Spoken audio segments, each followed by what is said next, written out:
Assalamualaikum warahmatullahi wabarakatuh. Hello everyone. Saya dari Stay Padi menjelaskan tentang apa itu elipsis. Elipsis.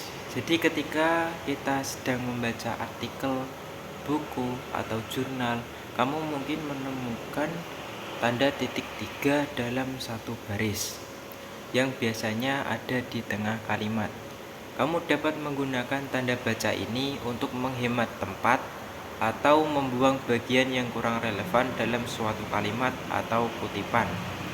Selain itu, elipsis juga digunakan untuk menggambarkan suatu emosi atau ekspresi dalam suatu dialog. Dalam bahasa Inggris, penggunaan elipsis dibagi menjadi dua fungsi. Yang pertama, elipsis menandakan bagian yang hilang dari kalimat atau kutipan. Fungsi elipsis yang pertama adalah untuk membuang bagian yang tidak relevan dalam suatu kalimat sehingga lebih hemat tempat. Penggunaan elipsis dapat ditulis di awal, di tengah, atau di bagian akhir sebuah kalimat kutipan. Misalnya dalam kutipan perkataan berikut.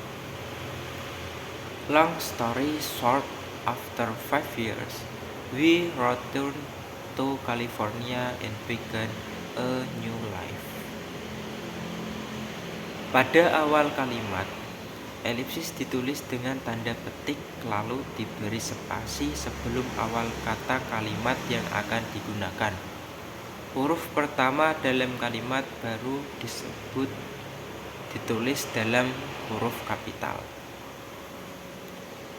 Contoh pada awal kalimat, we return to California and began a new life. Itu untuk di awal kalimat.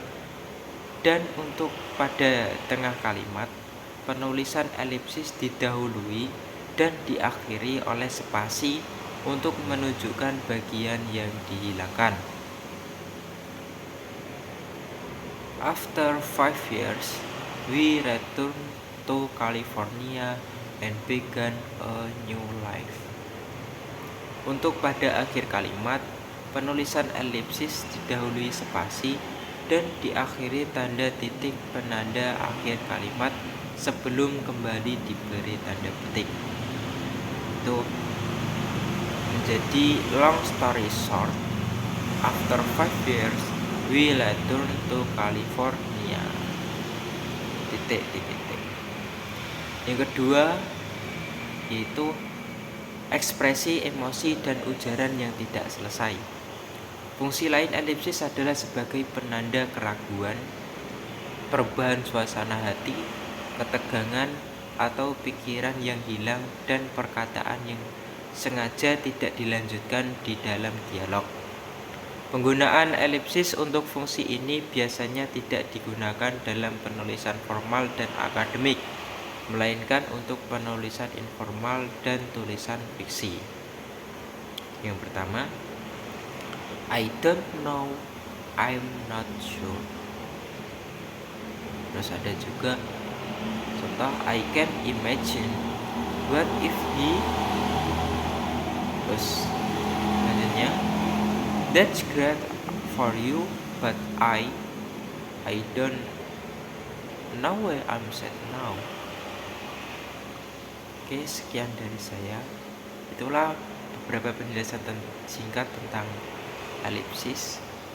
Semoga dapat mudah dipahami. Assalamualaikum warahmatullahi wabarakatuh.